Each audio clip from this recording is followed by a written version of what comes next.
Hey, Ted, you mean you got some kind of a lead on him? No, I'm afraid not. Oh. But I just got hold of some information on Rocky Harrison. Yeah? I told you after his probation was over, he disappeared. Yeah, you told me. But now, in view of this new information, plus the fact that you probably know him and his habits better than anyone else, and since Rocky is the only one who knows what he did with those diamonds... Hold everything, Ted. I'm on my way down to see you.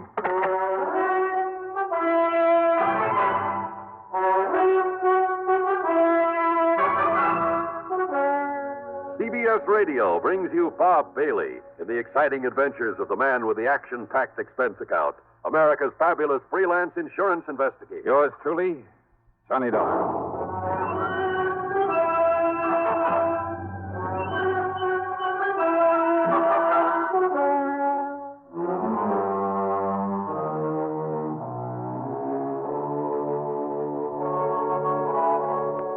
Expense account submitted by Special Investigator Johnny Dollar to Eastern Liability and Trust Company, New York City office.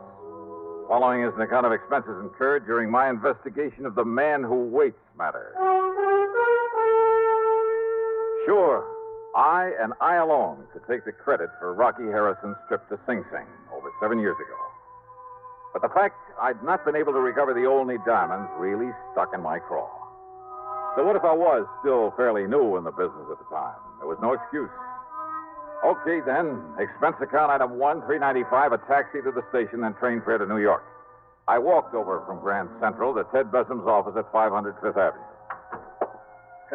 You know, I thought the mention of Rocky Harrison would bring you here in a hurry. Sit down, Johnny. Yeah, sure, thanks. Use a little drink? No, thanks.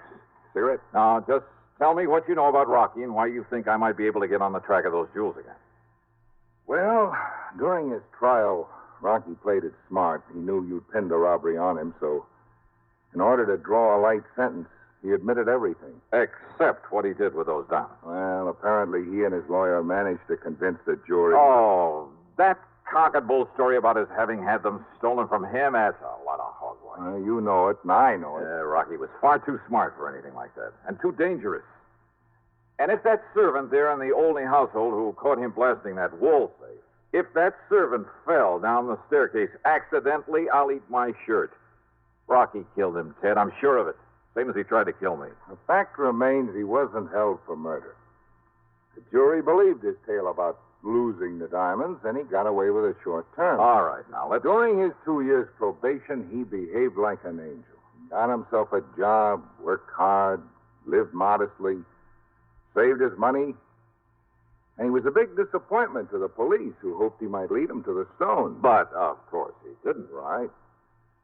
And I'm afraid by now even the cops believe his story about what happened to him. Yeah, well, I don't. Anyhow, probation over, he dropped out of sight. Yeah, so you said over the phone. The cops apparently figured he'd moved somewhere else and breathed a sigh of relief. But you figured otherwise, Ted? I guess I think the same way you do, Johnny. Probably because of my work in narcotics before I got into the insurance business. Yeah. And sometimes we'd hunt for years all over the country for some character, only to find he was right underfoot all the time. Couldn't see him for falling over him, as the saying goes. Yeah, I know what you mean.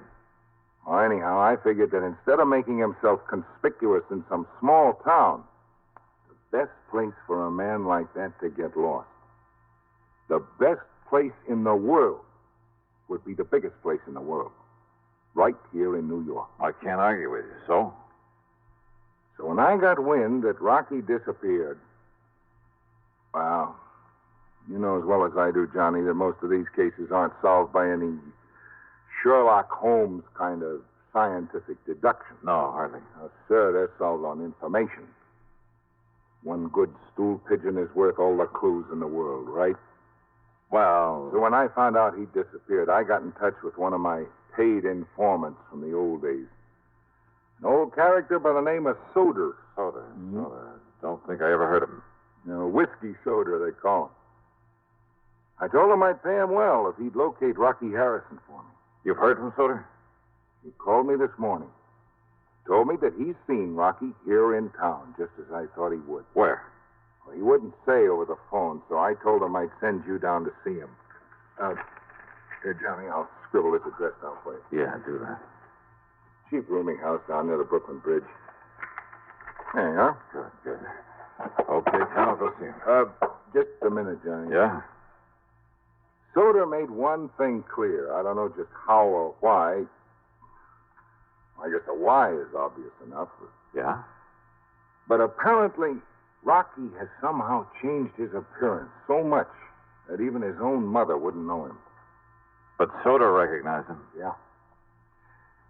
And one other thing, Johnny. Yeah, what's that? I'm sure you know Rocky well enough to be careful. Sure. Yeah. Watch your step. All right, so what if there was a little risk involved? Here was my chance to make up for having done only half a job some 7 years ago.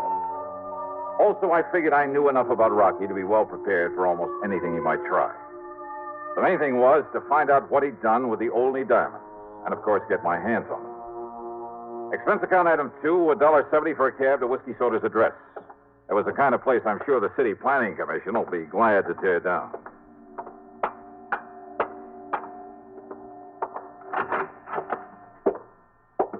The word manager was scrawled across the door in the hallway marked with the number 1. And as for the manager... Yeah, what do you want? My rooms are all filled up. Well, now, what's a gent like you doing around here? I'm looking for a man named Soder. Ha! That whiskey-smelling old... You'll find him down the hall in number... Say, he's getting real popular today. Well, now, what do you mean by that? You're the second gent's been here to see him. Oh? Who was the first? Well, I didn't get a good look at him, but I heard him go on back towards Which his is Soder's room? What's the number? Number 7 down the hall. Okay, thanks. Didn't see the man leave, though. Maybe he's still in there with... Now, who left that window open there at the end of the hall? All right, number 7. Maybe I better close it. Hey, you sure that Soder didn't leave? Sure, I'm sure. Well, then come on. Let me have your key. Come on. Key to his room? Now, just a minute. Okay, mister. don't bother. Well, just a minute, you. Who do you think you are, busting down this button? Oh. Yeah. He's dead. Yeah.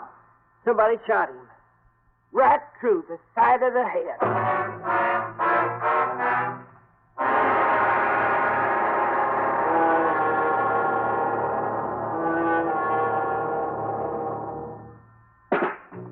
Smoking more now, but enjoying it less.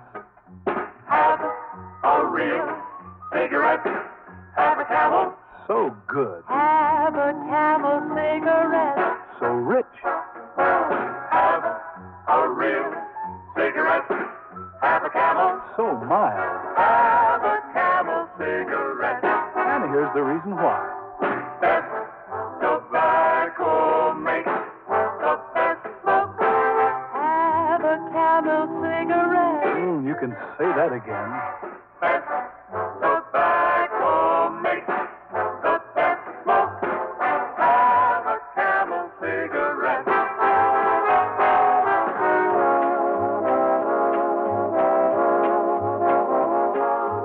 If you're smoking more these days, but enjoying it less, then change to Camels, the best tasting cigarette of all. Have a Camel. Start to really enjoy smoking again. Now, Act 2 of yours truly, Johnny Dollar, on The Man Who Waits Matter.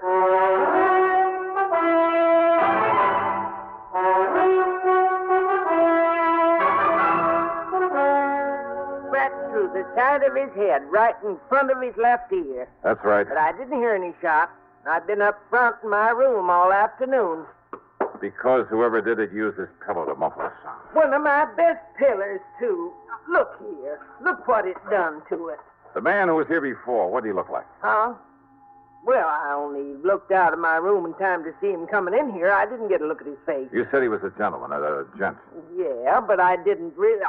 I think he had gray hair. What about his height and build? Well, now, I don't know. I was up front. Now, he how old back. was he? Look, I told you, mister. I don't know. Okay, here. There's a 5 spot for your trouble. And for calling the police. Sergeant Randy Singer at the 18th. Police. And my name is Johnny Dollar. Dollar? That's right. The one that's on the radio? You call the police. Tell them I'll contact them later.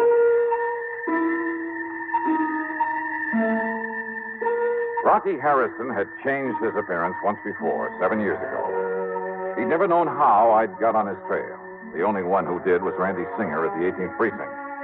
But I'd found him by using the same corny trick that he had used. Maybe that trick might work again, if he'd return to his old haunts. All right, then, item 3, a bucket of quarters at the nearest drugstore for some goop to plaster down my hair. Item 4, $1 for some black hair dye. Item 5, 78 cents for a jug of peroxide. Getting rid of the tan I usually have took time, was a lot of work, but it gave me a few days to raise a small mustache. I dyed that black also. Item 6, $20 for some clothing, including a couple of aprons. In some of these joints, you have to furnish your own. Then, item 7, $31 for a pair of thick glasses that I could see through all right, but that gave me a headache. But it was the waste of time that got me down. Working there 4 solid nights, hoping nobody gets suspicious of me. Working where and why, and the reason for the silly getup, well, you figure it out. Okay, there you are, Willie. One old-fashioned, one double Gibson. Thanks, Joey. And there's the ticket on them. For what? Yeah, right there, right in front of you. Oh, sure. Now, what's the matter with you? Can't you see? Why don't you get them glasses changed? Oh, they're okay, Joey. Oh, yeah, sure they are. Ain't you going to take a drink to the table? Huh? Oh, that's right. Willie, I've been tending bar here at the Purple Hat since the place opened up. But you are the punchiest waiter I ever seen, and that's a fact. Here you are, gents. An old-fashioned and a double Gibson. Well, you took long enough to get them. I'm sorry, mister. The other way around. The double Gibson's mine. Oh, yes, sir. Well, here's to prosperity, Barney. Yeah.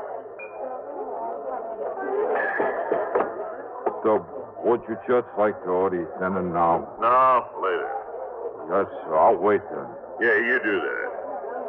All right now, Rocky. Waiter. Yes, sir. Go get yourself a drink. It's on me. Well, I'm afraid the management would exactly like it. Okay, then just for moose. We'll call you when we want another one. Yes, sir. Now, Rocky. Barney, you fool. Don't you ever call me that again. Call me Tilson. Sorry, it was a slip of the tongue, Mr. Tilson. Rocky Harrison. Oh, it was luck, dumb luck. He'd been in there alone 3 nights running, but believe me, I hadn't recognized him, wouldn't have recognized him now if his pal there at the table hadn't slipped up and called him by name.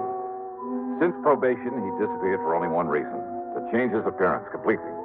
He'd grown a beard, a full head of hair, and he bleached it almost white. He'd put on 20 or 25 pounds, had his buck teeth fixed, and it made a big difference. What's more, of course, I hadn't seen him since he'd been sent up the river. As for his pal, Rocky had called him Barney. Sure.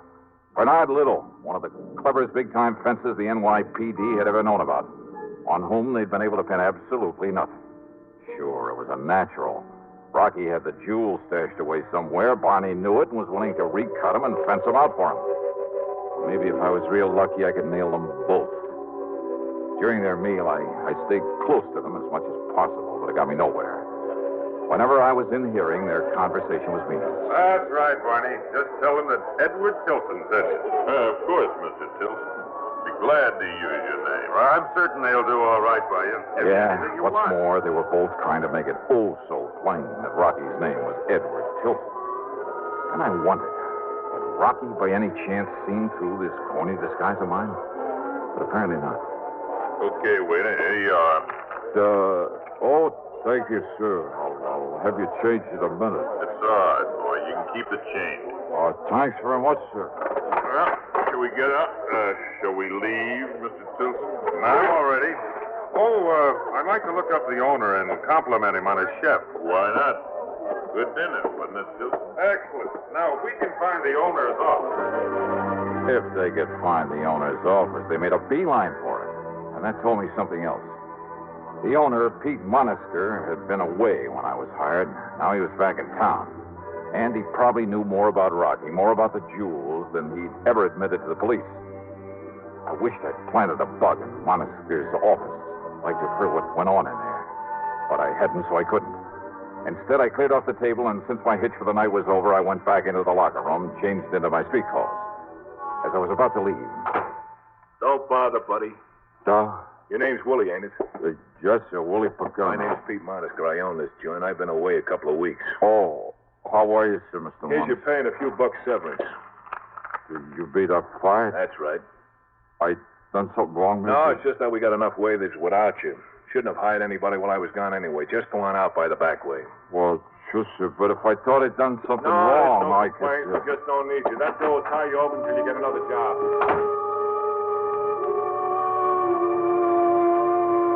I should have known, but I didn't. Not at the moment. Not until I left by the back door, started out through the long, dark alley.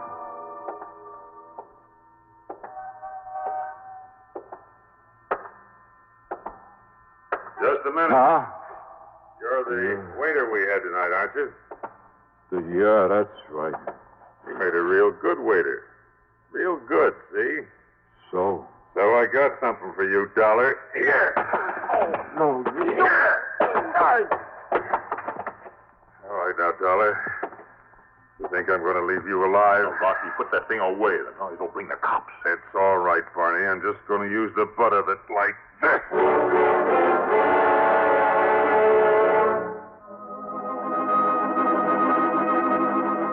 I vaguely remember something crashing down on my head. And if you think people don't see stars, you're wrong. Half conscious, I braced myself for another blow, but it never came. Instead of crazy mixture of sounds, noises, a lot of footsteps, a barrage of gunfire, sirens, a lot of cars breaking to a stop, when it was all like in a dream. I came to the next morning and found myself in a hospital bed, a doctor leaning over me with a hypo in his hand. Then, sometime later... Well, looks like the doctor was right, doesn't it? Huh? Randy. Yeah, a slug of something to make you sleep for a while really worked. You're going to be okay, except maybe for a big head. Randy Singer. Lieutenant Singer to you, Buster. Son of a gun, Johnny. When are you going to learn to let me know when you're working around this town, huh? Was it you came along? That's right, like the U.S. Marines. Well, how did you know they were going to waylay me there in that alley? I didn't. I hadn't the least idea. Didn't even know it was you they were jumping.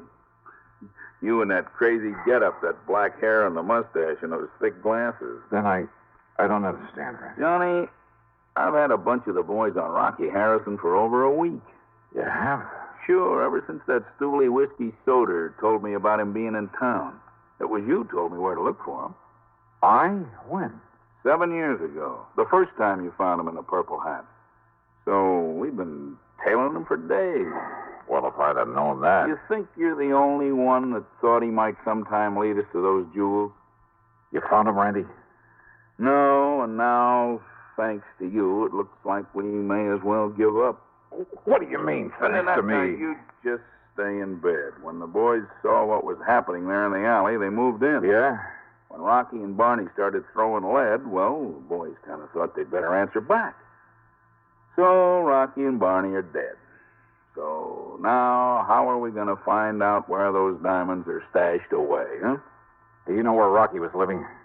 Sure, we've been all through his place and Barney Little's place. Nothing. Since we don't know of anybody else who might have been in with him. Oh. You don't, huh? What do you mean, Johnny? Well, Randy, I've suddenly got a crazy idea that maybe I can bluff my way into finding those jewels. You what? Come on, help me get into my clothes.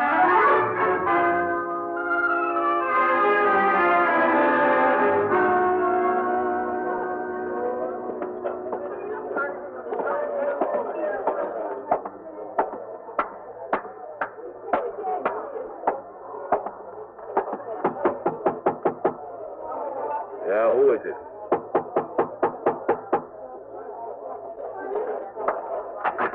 Yeah, who are you? Johnny Dollar, Pete, as if you didn't know. Just a minute. Dollar, did you say? That's right.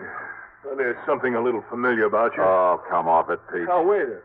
Oh, that stupid waiter I fired last night. Rocky Harrison told you who I was. If you're wondering how I know that, just look at that bug fastened to the underside of your desk. A bug? A microphone? Why, I don't believe it. Hold it, Pete. You try opening one of those drawers, reaching for a gun, I pull this trigger. Okay, Dollar, okay. I also heard them tell you when to let me go out into that dark alley. Oh, look, how was I to know what they wanted you out there for? I also heard enough to know where the only jewels are. Open up that safe, Pete. Oh, yeah? Open it. You crazy? Oh, listen, Dollar, put down that gun for a minute. Open it up. Oh, look, maybe we can make a deal. 7 years of hunting for him, Pete. So it's become an obsession with me. Maybe it has made me a little crazy. Now, listen, Yeah, I was you and crazy enough to put on that phony disguise to get into this place to find Rocky Harrison. Listen, Dolly, all you and I right, can all make a right. deal. So I'm crazy enough to blast you down and blow that safe if I have to. You understand that? And there's nothing, you or anything else, is going to keep me from getting those jewels. First you go. No. Yes. You mean it? Oh, yeah, Pete, I mean it. Well... Okay, Dollar. I'll get you the rocks.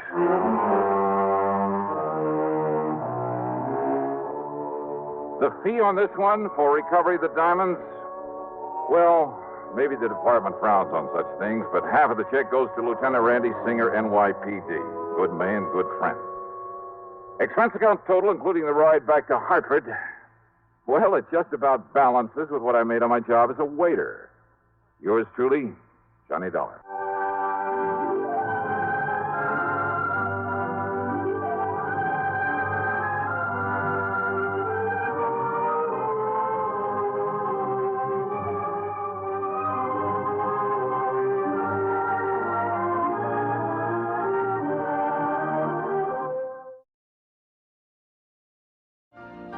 You've been listening to the OTR Gold Network. Find more classic radio at otrgold.com.